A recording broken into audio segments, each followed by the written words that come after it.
Eu costumo subir aqui com mais leveza, mas hoje eu confesso que eu estou um pouco com pesar, né? Quando eu fui convidada para ministrar essa palavra, eu falei: Senhor, o que o Senhor quer que eu traga? O que o Senhor tem ministrado diariamente? O que o Senhor tem ministrado no meu coração que o Senhor quer que eu transborde sobre a igreja?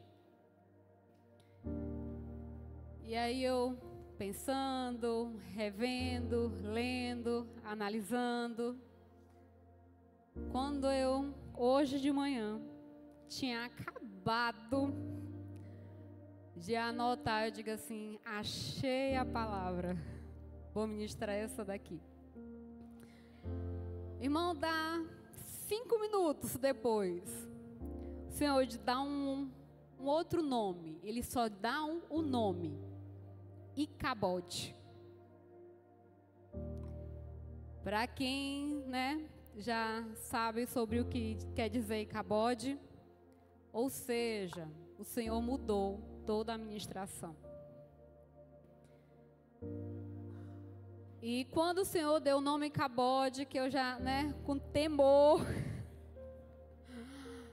para falar sobre esse tema, fui me aprofundar um pouco mais, entrar um pouco mais. E eu estou subindo aqui com o peso da palavra, com o temor de ministrar sobre esse tema aqui para a igreja. Mas eu creio que é aquilo que o Senhor quer ministrar essa noite, quer falar conosco essa noite, porque foi aquilo que o Senhor passou o dia inteiro ministrando sobre o meu coração. Amém? E eu gostaria que nós vamos ler alguns capítulos, alguns versículos de Samuel, 1 Samuel. O que é Icabode, Miriam? O que é isso que você está falando? Sobre o que é?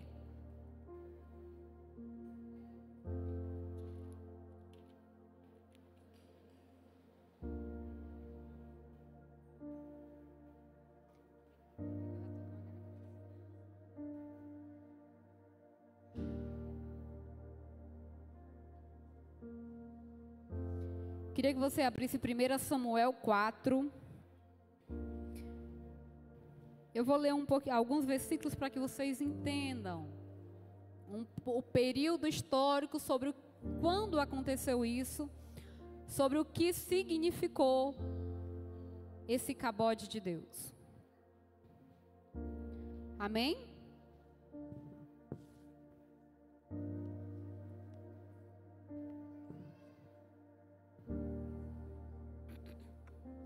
Queria que você lesse comigo, não sei se o pessoal vai colocar lá atrás, 1 Samuel 4, a partir do versículo 14.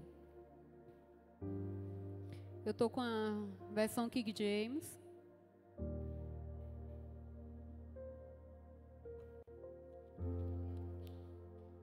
E eu vou ler aqui a partir vamos acompanhar comigo.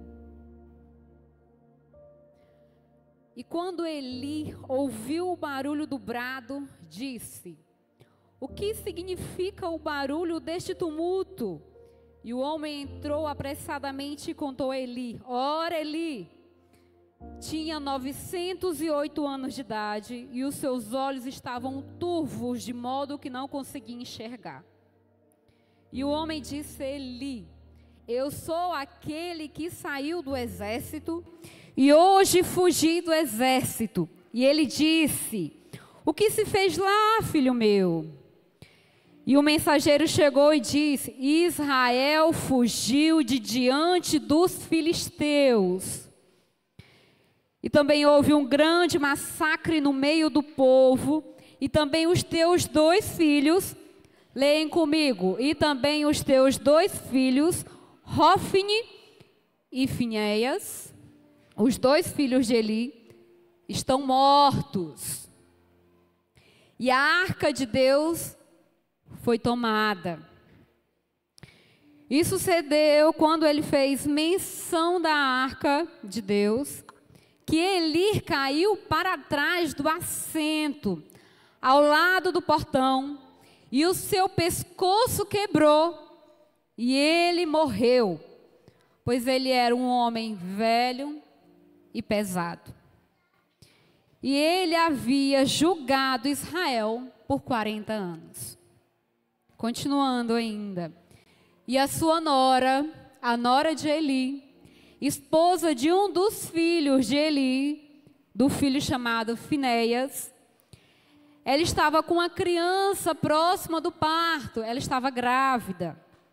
E quando ela ouviu a notícia de que a arca de Deus foram tomada e que seu sogro e o seu marido Finéias estavam mortos, ela se curvou e entrou em trabalho de parto, pois suas dores lhe sobrevieram. E chegada a hora da sua morte, as mulheres que estavam de pé junto a elas lhe disseram: não temas, pois deste à luz um filho. Porém ela não respondeu, tampouco levou isso em conta. E ela deu ao filho o nome de Cabô, dizendo: a glória partiu de Israel. Porque a arca de Deus foi tomada, e por causa do seu sogro e do seu marido, e ela disse: a glória partiu de Israel, pois a arca de Deus foi tomada. Eu queria que você voltasse para o 21 aí, só para me ler junto com o povo.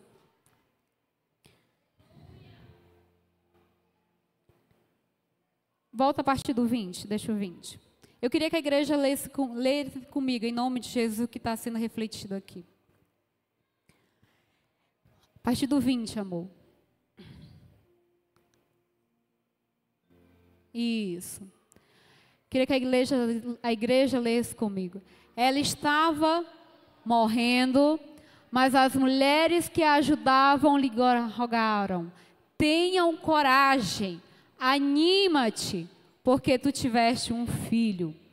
Ela, porém, nem conseguiu responder nem dar atenção. Ela deu ao menino o nome de Icabode, querendo dizer: foi-se a glória de Israel, aludindo-se ao fato de a arca de Deus ter sido tomada e por causa da morte de seu sogro e do seu marido. Amém? Vocês entenderam o que significa Icabode, Cabô? A glória do Senhor foi-se embora, irmãos. Não é uma coisa muito boa quando a gente fala sobre a glória do Senhor quando ela foi-se embora. Mas naquele período foi isso que se aconteceu. Que período que eu estou falando? Nós estamos falando de um período que Israel tinha Eli como comandante naquele tempo. Era ele que julgava Israel, ele era o juiz de Israel naquele período. E naquela fase, Israel estava assim meio desobediente. Eu até, nos estudos, descobri que Israel gostava de ouvir a Deus, né? Ele não gostava de obedecer. Mas ele era um povo que gostava de ouvir ao Senhor através dos juízes que eram levantados naquele período, para terem acesso direto a Deus. O povo não tinha acesso a Deus da maneira como nós temos hoje. Era necessário, né, profetas, juízes e pessoas que falavam diretamente com ele. Mas o povo naquele período, eles gostavam de ouvir quando alguém chegava a dizer: ó, Deus está falando isso, e obedeçam. O povo, ele só não gostava de obedecer o que o pessoal estava falando. A história fala, Icabode era o neto de Elias. Ele foi filho de Finéias e ele nasceu há 1100 anos antes de Cristo. Então foi um período bem distante. A Bíblia fala que os filhos de Eli, eles eram sacerdotes para estarem trabalhando na casa do Senhor. Só que os filhos de Elias, eles transgrediram a lei de várias maneiras. Os filhos de Elias, eles executavam os seus trabalhos na casa do Senhor de maneira que não estava agradando o coração de Deus.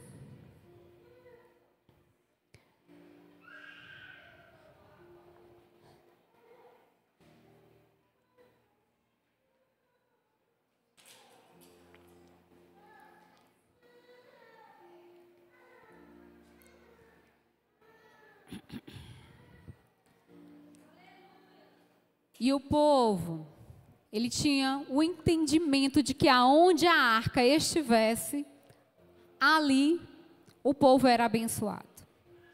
A Bíblia fala sobre isso, que aonde a arca estava, havia crescimento, havia multiplicação, havia mudança em todas as áreas. O crescimento financeiro era muito, a questão das guerras, aonde a arca estava, o povo vencia a guerra. Então, quando chegou aquela notícia, aquela mulher que estava parindo o menino, olha, seu sogro morreu, seu marido morreu, seu genro morreu, e a arca do Senhor foi roubada, ela entendeu, a glória do Senhor saiu deste lugar.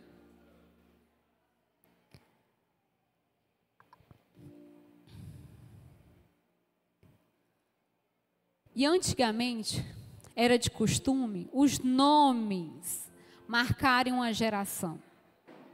Então, quando a mulher deu esse nome, Icabode, ao filho, ela não pensou no filho, né? Ah, meu Deus do céu, imagina um menino com o nome de infeliz, um menino com o nome de ingrato. Ela não pensou nisso, ela deu o nome Icabode, dizendo, a glória do Senhor se foi, porque o nome daquela criança estava marcando o que estava acontecendo naquele tempo. Estava marcando aquela geração naquele período. Que não tinha mais a presença do Senhor ali constante com eles. Eles já não tinham acesso, mas agora eles não tinham mais nem a presença do Pai ali com eles. A certeza da vitória que eles já pensavam que poderia ter diante das guerras, ali caiu por terra. Que foi exatamente o que aconteceu. A gente vai ler mais adiante. A gente sabe que o povo de Israel entrou em conflito com os filisteus. E aí eles temerosos foram lá e trouxeram a arca de volta. O povo de Israel ficou tão confiante que eles venceriam a guerra porque estavam com a arca, que eles bradaram com tanta força que a terra estremeceu. Só que a presença do Senhor já tinha ido embora, irmãos, antes da arca ser tomada.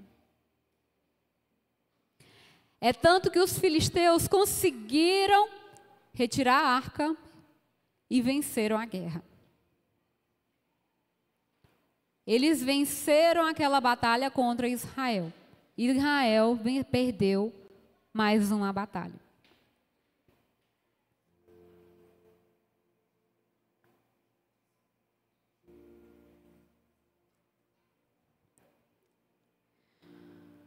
Uma coisa que me chamou a atenção quando a mulher deu o nome de Icaboa ao seu filho.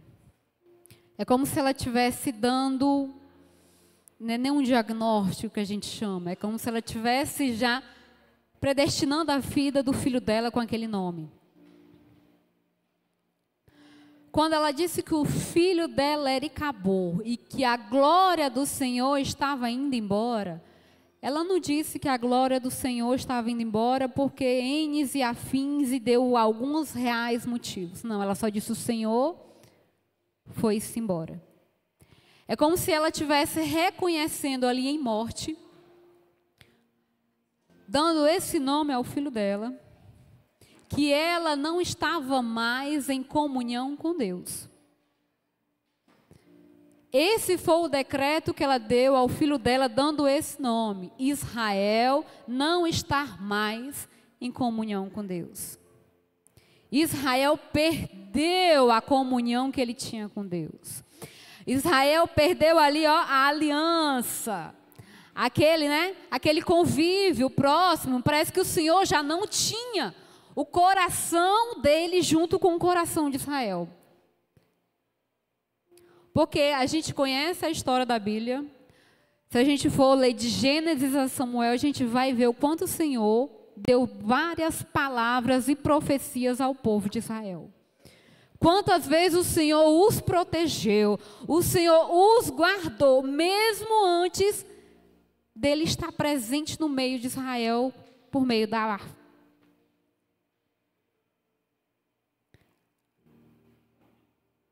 O Senhor já estava e já os abençoava antes da arca. Mas o Senhor retirou-se diante de tudo isso agora. Eu creio, eu sempre digo que nada acontece na face da terra se não for da permissão do Senhor. Você acha mesmo que o Senhor ia permitir que um filisteu pegasse a arca e carregasse, meu irmão? Se Davi, lá na frente, quando foi trazer a arca de volta, foi necessário todo um ritual para trazer a arca, porque quem tocava morria. Ao povo de Filisteu, vai lá e pega a arca e carrega sem autorização de Deus?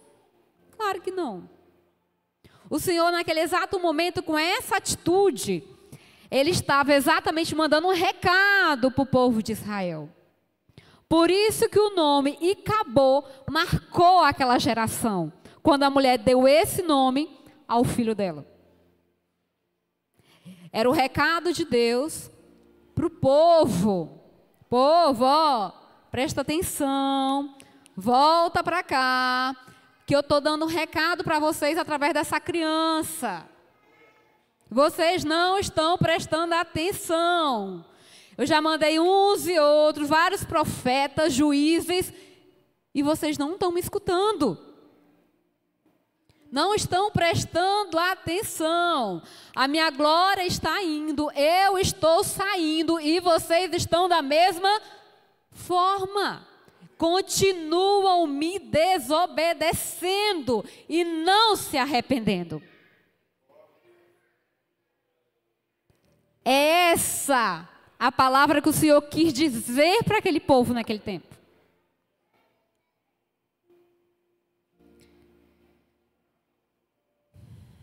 Mas eu quero que você continue comigo lá em 1 Samuel 18.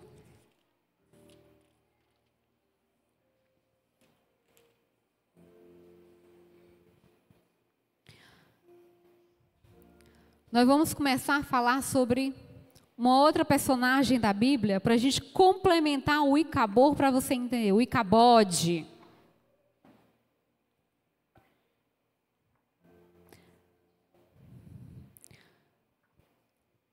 Nós vamos começar a falar de Saul.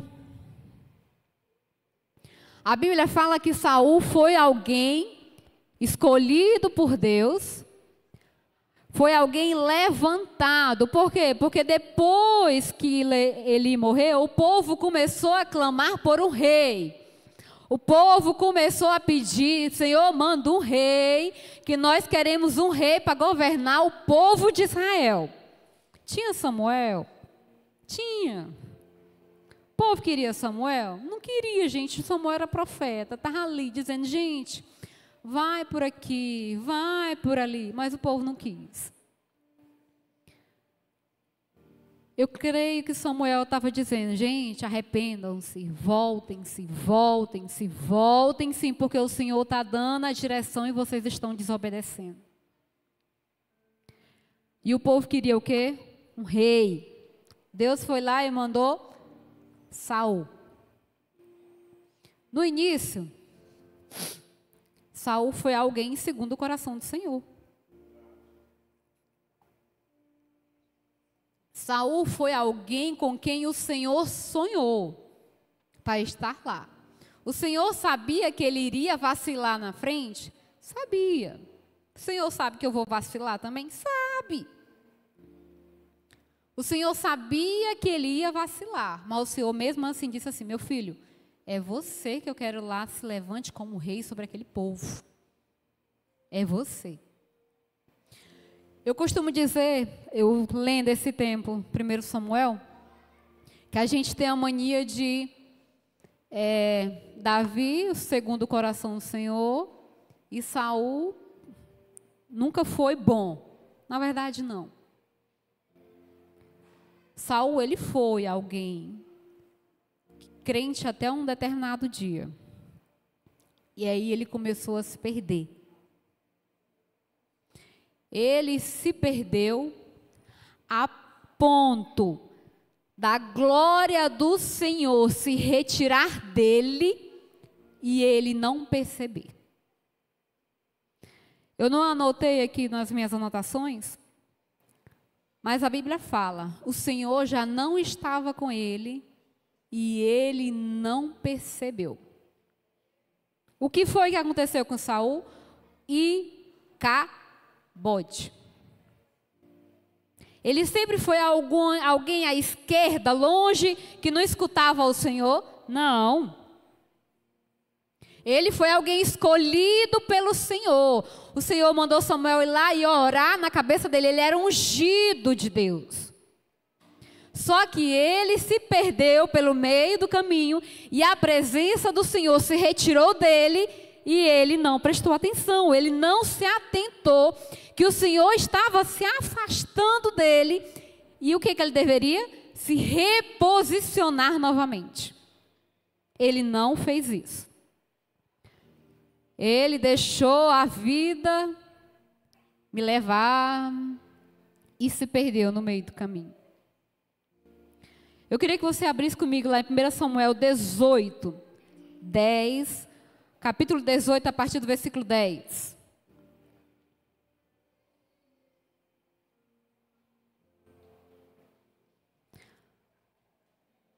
Um dos problemas de Saul, irmão, o erro de Saul foi quando ele quis dar uma honra ao Senhor e ele não podia dar uma honra ao Senhor. Ele não esperou o profeta fazer o que deveria fazer. Ele foi lá e tomou a frente e fez. Isso é errado? Eu quero queimar incenso ao meu Deus. Foi assim que Saul fez. Eu quero queimar o incenso ao meu Deus. Mas eu não tenho autorização. Mas, todavia, o responsável para queimar o incenso não está aqui. A pessoa responsável para fazer aqui o sacrifício não está. Então, eu, como rei, eu posso fazer isso. Eu sou a autoridade maior. Eu posso. O coração de Saul era agradar ao Senhor. Ele estava errado aí? Não, não estava. Mas a atitude dele em fazer sem autorização, achar que ele podia, foi o grande vacilo dele. Se for no nosso meio, na atualidade, conjecturando, seria arrogância, orgulho, vaidade. Teria sido isso que derrubou Saul. E qual foi o maior pecado de Saul? Não se arrepender. Eu não estou falando do arrependimento de pedir perdão normal, estou falando do arrependimento genuíno. Esse foi o maior erro dele, na minha concepção. Mas ele foi errado em querer agradar o coração do Senhor? Não, ele era um homem segundo o coração levantado por Deus, irmãos. Ele tinha o entendimento da palavra, mas se perdeu.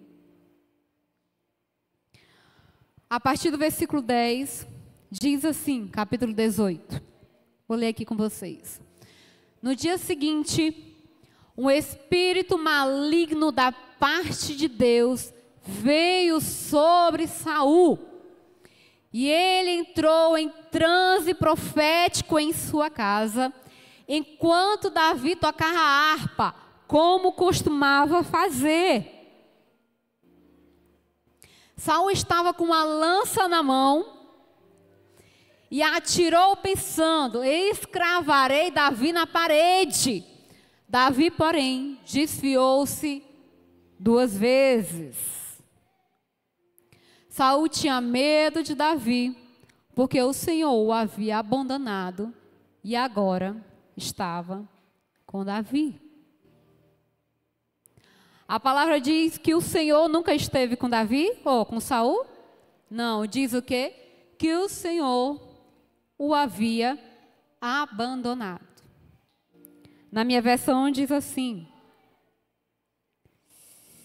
e sucedeu que pela manhã que o Espírito espírito maligno da parte de Deus veio sobre Saul, e ele profetizou no meio da casa. E Davi tocou com uma mão a harpa como as 2 vezes, e haviam dado na mão de Saul. E Saul arremessou o dardo, pois disse: ferirei Davi até a parede com isso. E Davi fugiu 2 vezes da sua presença. E Saul tinha medo de Davi, porque o Senhor estava com ele e havia se retirado de Saul.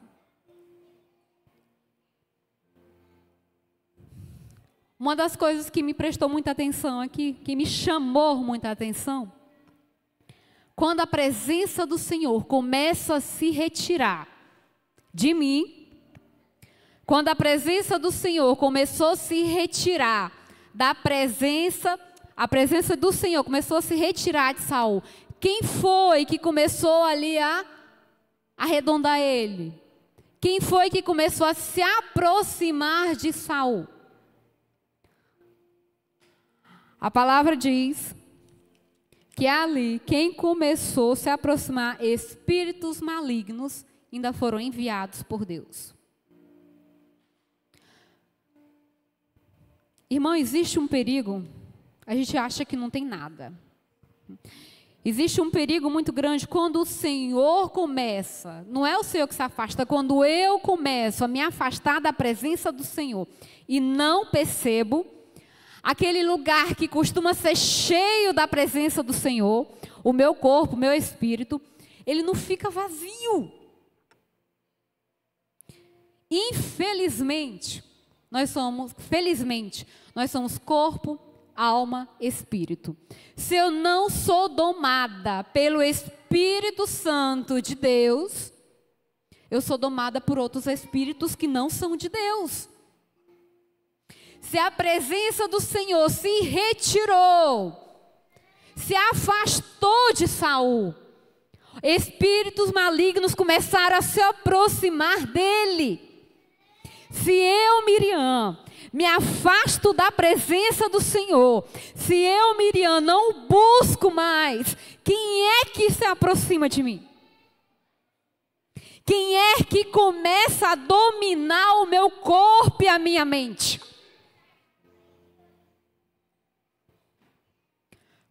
Quando a glória de Deus não está mais em um ambiente, quem é que você acha que domina o ambiente?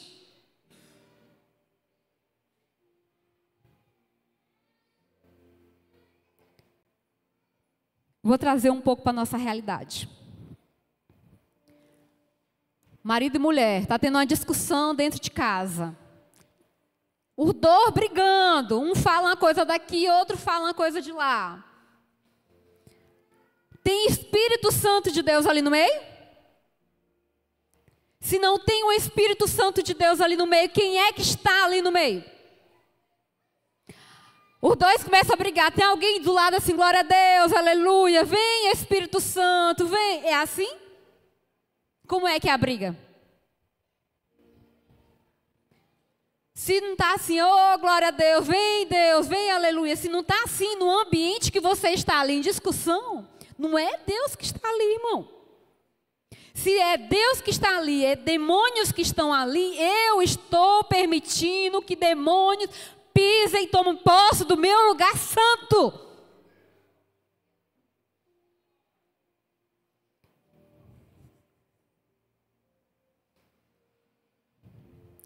A minha casa, o meu ambiente, se eu não vigiar, ele se torna um altar de demônios.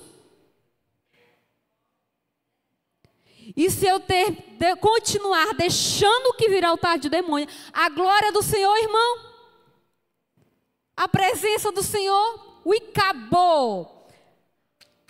Aquilo que a mulher determinou que era naquele tempo, com a vida do filho dela, é aquilo que eu vou estar vivendo dentro do meu lar.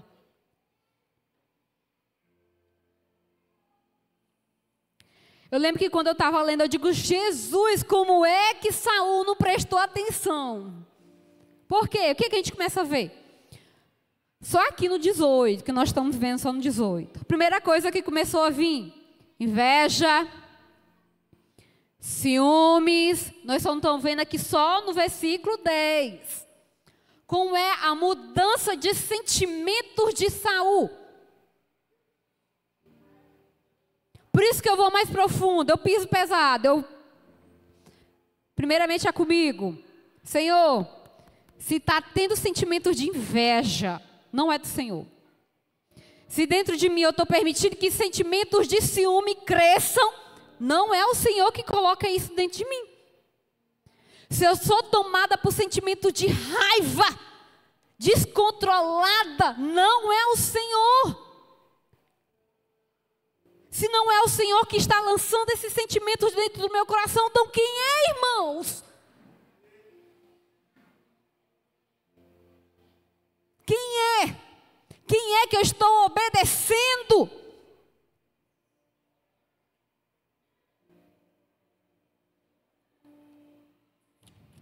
E nós vemos isso mais uma vez. Lá no capítulo 19. Queria que você lesse comigo a partir do versículo 9.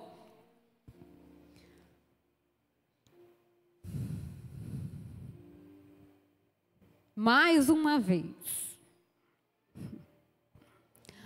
Contudo, um espírito maligno mandado pelo Senhor apoderou-se de Saul, quando ele estava sentado na sua casa, com a lança na mão, enquanto Davi estava tocando harpa. Saul tentou encravá-lo na parede com a lança, mas Davi desviou-se e a lança encravou na parede. Naquela mesma noite, Davi conseguiu escapar.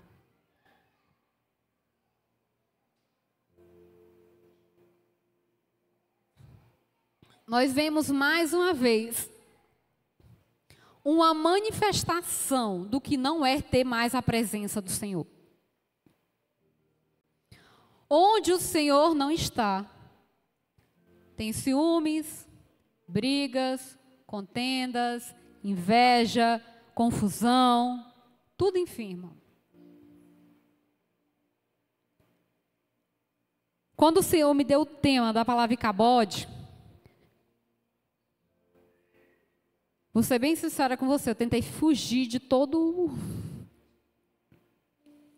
Eu disse, não, Icabode não, Jesus, outra coisa. Porque tem um peso, irmão. Falar sobre a glória do Senhor, a presença do Senhor, para ser bem sincera, é algo que o Senhor me permitisse, eu estaria falando aqui de Moisés. Moisés. Mas é tão bom falar de Moisés. Mas o Senhor está me mandando falar de algo totalmente contrário. Quando a glória vai embora, quem fica são os demônios. São eles que ficam domando a nossa mente. E aqui eu entro num tema um pouco mais...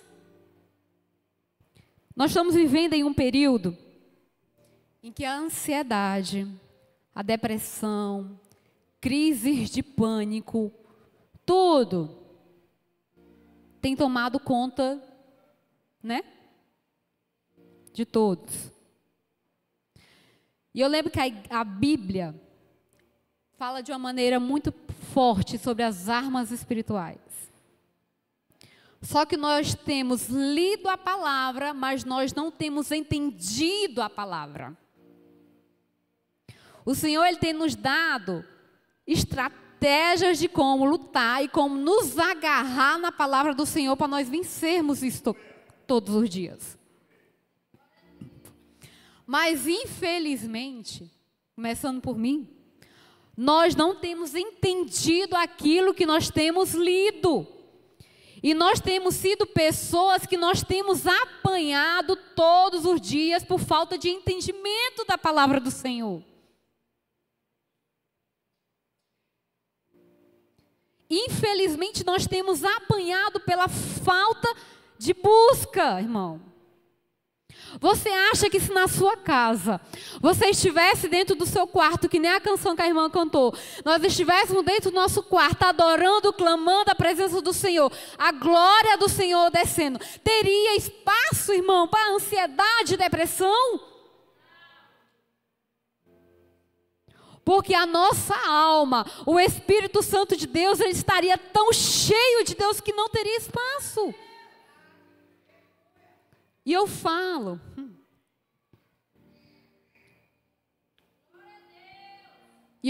a vocês como alguém que passou. O Senhor me permite passar por determinadas situações para que eu entenda o outro. Eu lembro que há uns 4 anos atrás, eu nem sabia, gente, eu não dava muita moral. Eu tive uma crise de estresse, passando por alguns problemas, vários, né? Eu tive uma crise de estresse, o corpo pipocou todo. Fui atrás de uma pessoa que entendia sobre o assunto, ele disse assim: Miriam, tu parece aquele povo soldado americano. Como assim? Ela deu o nome, tu tá com uma crise pós-traumática, estresse pós-traumático. Foi um batalhão de problemas que o Senhor permitiu. Eu não murmuro, eu agradeço. O Senhor permitiu a gente passar por uma série de problemas, excesso de problemas. E o Senhor falava assim: minha filha, ou você se posiciona, ou o diabo te mata.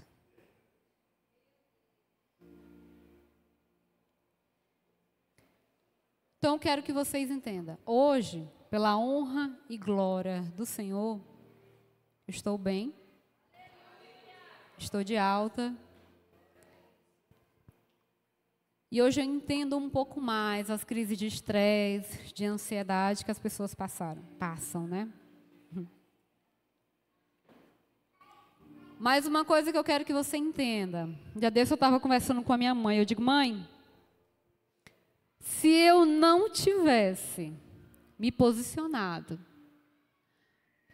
eu comi a palavra durante 4 anos como eu nunca comi antes. Se eu não tivesse buscado e entrado em oração e jejum, eu não tinha vencido. Não era ajuda fora, não era mãe, não era pai, psicólogo, psiquiatra, sei lá o quê, que iria me ajudar a vencer. Foi Deus, irmãos. Foi a palavra do Senhor que me fez vencer.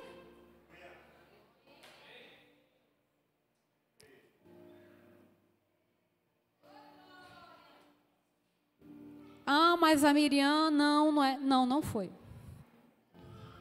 Foi a palavra. Esses dias eu estava conversando com a tia minha. Eu falei assim: tia, durante 3 anos, o Senhor me fez escrever todas as minhas orações. Por quê? Porque quando a gente está cheia de problemas, a gente não consegue conversar. O Senhor chegou assim: você vai fazer a oração escrita. Foi um lá de fora que deu a estratégia? Não. Deus dá a estratégia. Eu quero que vocês entendam que é o Senhor que traz a cura, irmão. É Ele que vem trazer, abrindo portas para vocês serem curados. Mas vocês precisam buscar. Se vocês não buscarem a presença do Senhor e trazerem a glória do Senhor para dentro dos seus lares, vocês não os conquistarão.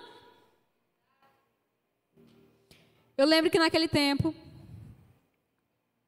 Marcelo e Thiago ainda estavam morando na Argentina. Nós estávamos em pandemia. Nós estávamos passando por uma divisão de sociedade. Entramos em pandemia. Estávamos passando por diversos problemas. Meu avô faleceu e estopinha, assim. Era um problema atrás do outro. Não tinha, né? E o Senhor, naquele tempo, Ele diz assim: eu vou te ajudar. Período de pandemia, reunimos, eu acho que eram 6 pessoas, cada um do lado do mundo.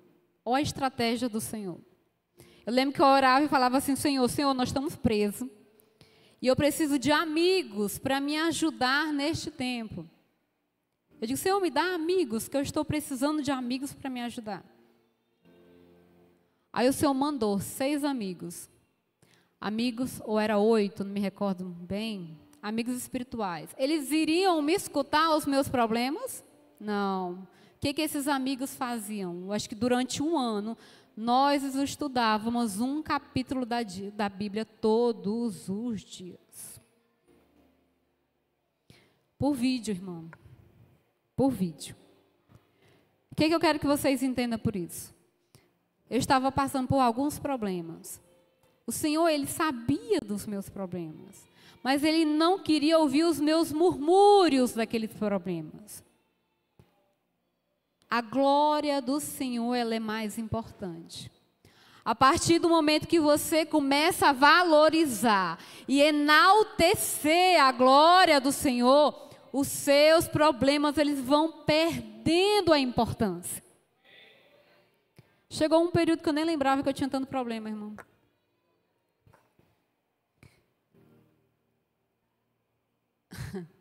A Marcele me culpa, ela disse que o Senhor trouxe ela da Argentina, a culpa é minha. Até hoje ela diz isso.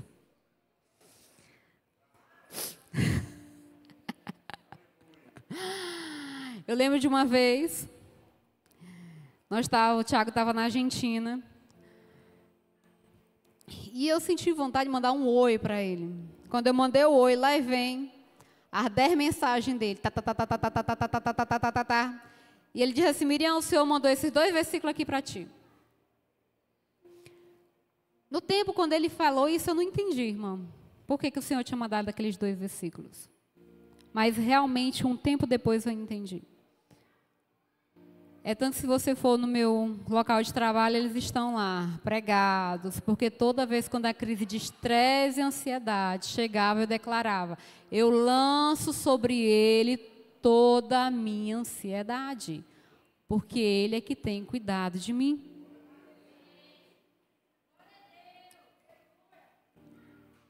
Hoje eu tenho problemas, muitos que alguns de vocês, quando escutam, já ficam pensando, Miriam, como é que tu aguenta? Mas eu aguento, irmão, porque toda vez quando eu percebo que os problemas estão apertando, eu me lanço no chão. Porque se eu não trazer a glória do Senhor, a presença do Senhor, o Senhor para perto, eu não aguento. O corpo padece. Aí eu trago agora uma realidade de mim. Por que o meu corpo padeceu? Por que o meu corpo reagiu de estresse? Porque a presença do Senhor não estava no nível que o Senhor queria. Eu não estava no nível de santidade. Eu não estava no nível de busca onde eu deveria estar em Deus. Irmãos, quando a glória, quando o Senhor está, todo mal vai embora. Por que quando a presença do Senhor se retirou, Saul começou a dar crise de estresse e ansiedade, irmão? Sem Deus, o demônio começa a lançar setas na nossa mente. E se o nosso espírito não estiver forte, nós aceitamos. Deixa eu dar uma dica básica aqui para vocês entenderem. Quem se considera uma pessoa invejosa aqui? Ninguém. Ninguém se considera invejoso. Mas você já se pegou algumas vezes tendo inveja de alguém próximo a você? Ah, aquela pessoa tem um emprego que eu gostaria de ter. Aquela pessoa tem um carro que eu gostaria de ter. Ah, eu queria tanto o carro dela. Eu queria tanto ter a vida daquela pessoa. Isso acho que todo mundo já passou por isso. Fiquem atentos. Prestem atenção na sutileza. Prestem atenção na sutileza. Isso é básico, é prática. Aula prática para vocês entenderem como é que o demônio age. Quando o diabo lança uma seta de inveja no meu coração, quando eu estou forte em Deus, o que é que eu faço? Ô Senhor, eu abençoo a vida daquela irmã, e aquilo que o Senhor deu a ela, se o Senhor quiser me dar, eu recebo. Quando eu estou forte em Deus, é isso que eu faço. Mas quando eu não estou cheio da presença do Senhor, quando o demônio joga uma setinha dessa de inveja no meu coração, em vez de eu repreender, eu aceito. E eu começo a alimentar aquilo dali. Alguém já passou por isso ou sou eu? Ou vocês nunca pararam para analisar como é que o diabo age na mente de vocês? Saul, irmão, Saul ouviu dizer que o profeta tinha ungido Davi, que ele seria o próximo lá a governar, o próximo rei. Saul já permitiu que o diabo começasse a lançar setas no seu coração de inveja. A Bíblia conta que quando Davi e Saul iam para a guerra, as mulheres ficavam cantando: oh, louvado seja Davi, Davi matou 10.000 pessoas. Aí ela: oh, louvado seja Saul, chegou da guerra e matou 1.000 pessoas. Normal, né? Mas isso começou a ser injetado na mente de Saul, a ponto que ele permitiu que aquela raiva, aquele ódio tomasse conta dele, que ele perdesse o controle sobre suas ações. Que ele começou a atacar Davi na frente de todo mundo, a persegui-lo e a querer matar. Isso é resultado e mostra de quando a glória do Senhor já foi.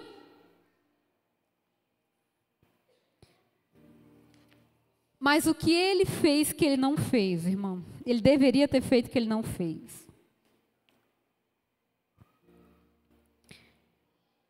Ele deveria ter se arrependido e voltado lá para o lugar onde ele caiu. Quando ele percebeu que a glória do Senhor já não estava mais com ele, porque ele se tocou. A Bíblia vai falando de outros momentos que ele se arrepende. Ô, Davi, não vou te matar mais não, vou, né? A Bíblia fala: ô, Davi, não vou te pegar mais não, perdoa aí, irmão. Tu é do meu coração, eu te amo, tu é como filho para mim. Mas não durava muito, ele voltava a querer matar Davi de novo. Porque a glória já não estava lá. O Senhor já não estava mais com ele. Ele não se atentava mais em buscar a presença do Senhor. Ele não se preocupava mais em querer fazer sacrifício a Deus. Ele estava um crente desviado dentro da igreja. Como assim? Ele mantinha um papel de rei, direcionado por Deus em suas ações. Mas ele, no seu pessoal, já não existia mais Deus. Ele não se importava mais com aquilo que Deus falava a ele. A gente vai ver lá na frente, não vou só passar aqui para vocês. Vocês vão ler futuramente 1 Samuel 24, 1 Samuel 26. Você vai ver duas situações que Davi teve a chance de matar Saul, mas ele não matou. Por quê? Porque Davi, ele tinha um entendimento de quem era Saul. Deus deu a ele, falou assim: ó, tá bem que a chance de você tocar nele. Ele não tocou, porque ele tinha um entendimento de que Saul era alguém ungido por Deus. Em outras palavras, Davi estava com Deus. Deus estava com Davi. Se Deus estava com Davi, ele escutava ele, era direcionado por ele. A glória do Senhor ainda estava com ele.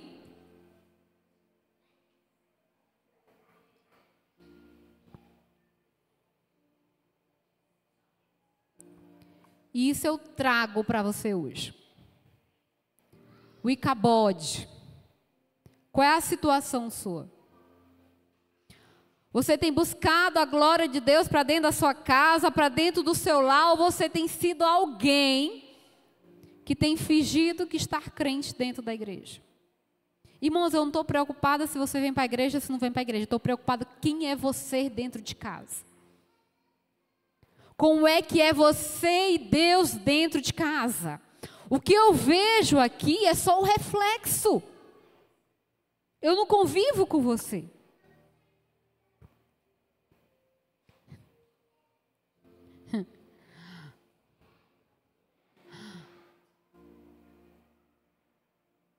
Se você não aprender a trazer a presença do Senhor para dentro da sua casa, você, infelizmente, vai ser alguém futuro que pode perder grandes bênçãos e maravilhas do Senhor.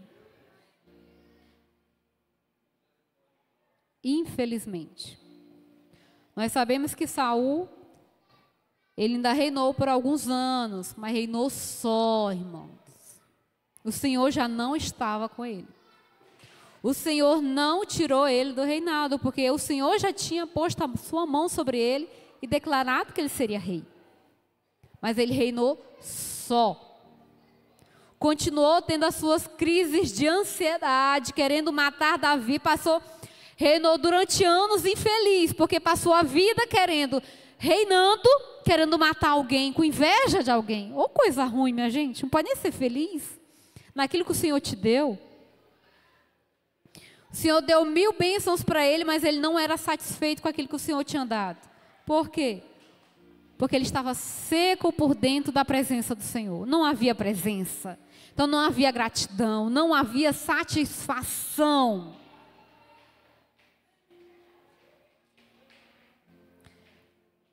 E a palavra que o Senhor queimou muito no meu coração é sobre arrependimento. Arrependei-vos, arrependei-vos, é tempo de arrepender.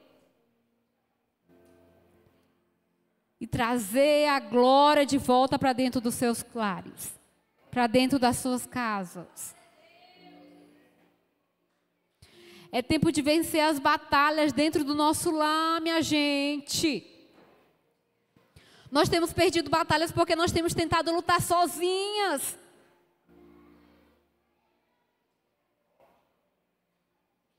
Se eu luto só, eu só me canso, eu me estresso.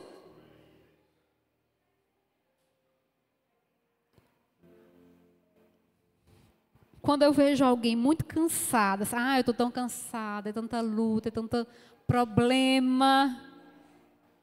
Eu digo, isso daí está lutando só.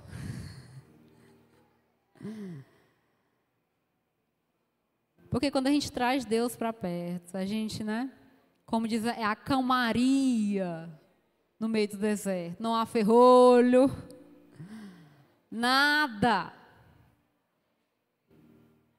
Deus destrava tudo. Deus quebra tudo, irmãos.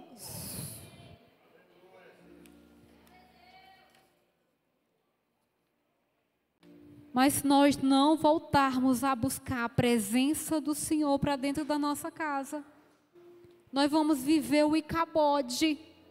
E o problema dele é que com ele se vai o brilho, a alegria de estar com Cristo.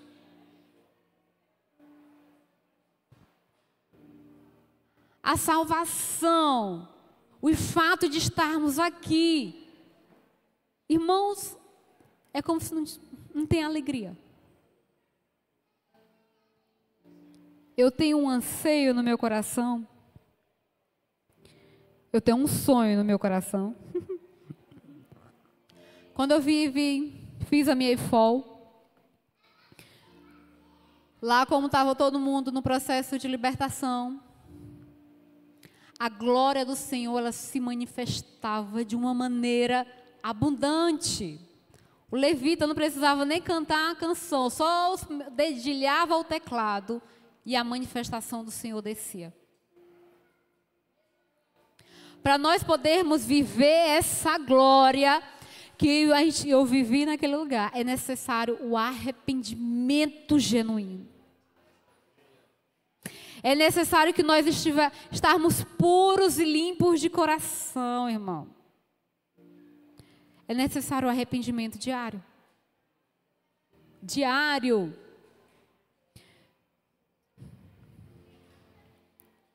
Por João Oliver, o meu filho.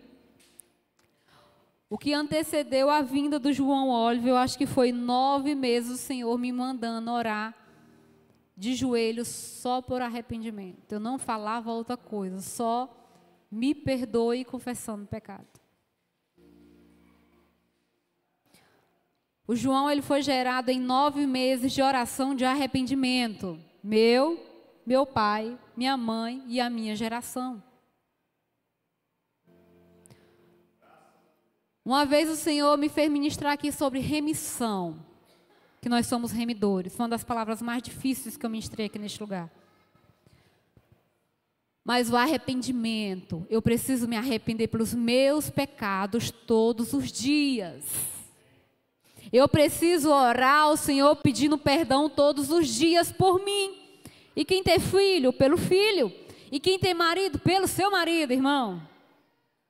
E esposa pela sua esposa. Para que a glória do Senhor se manifeste dentro do seu lar, é necessário que você se posicione assim. É necessária essa posição. Da minha casa só eu sou crente. Se posicione de joelho, minha filha. Ore. Minha mãe não é crente. Mas peça perdão por ela, meu irmão. Para você como as coisas vão maneirar. A questão é que nós temos orado errado. Nós temos lutado errado. Temos lutado só. E isso tem nos cansado. Tem nos feito desistir no meio do caminho. Gostaria de chamar você a ficar de pé agora em nome de Jesus.